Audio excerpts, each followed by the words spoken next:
Let's start with a brief summary. This article, written by Paul Graham in 2012, discusses the rise and potential of hardware based startups. It points out that Y Combinator's broad and early focus has allowed it to witness the success of hardware based companies.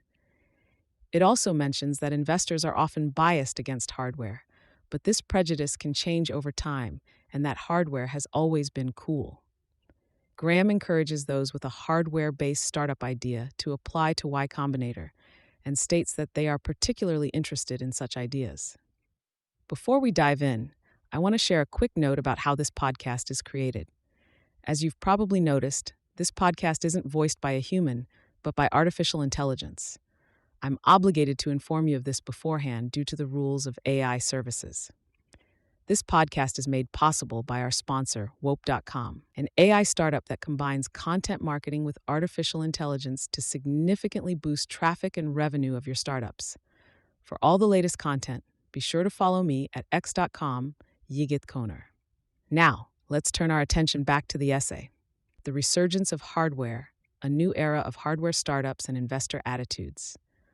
Original title, The Hardware Renaissance. Date, October 2012. One advantage of Y Combinator's early broad focus is that we see trends before most other people.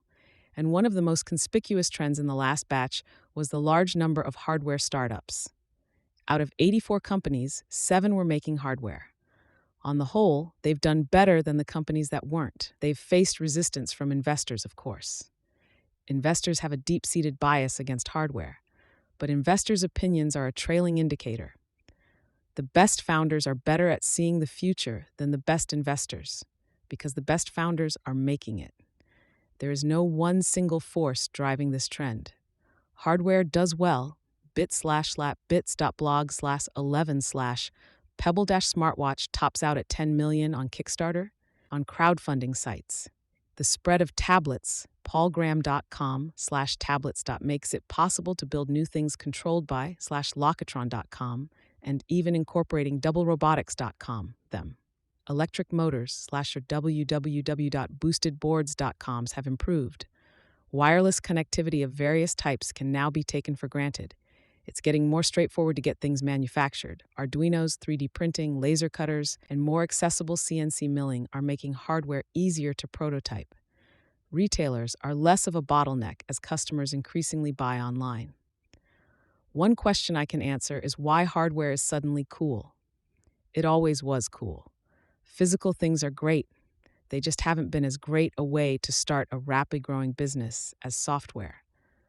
But that rule may not be permanent. It's not even that old. It only dates from about 1990. Maybe the advantage of software will turn out to have been temporary. Hackers love to build hardware, and customers love to buy it.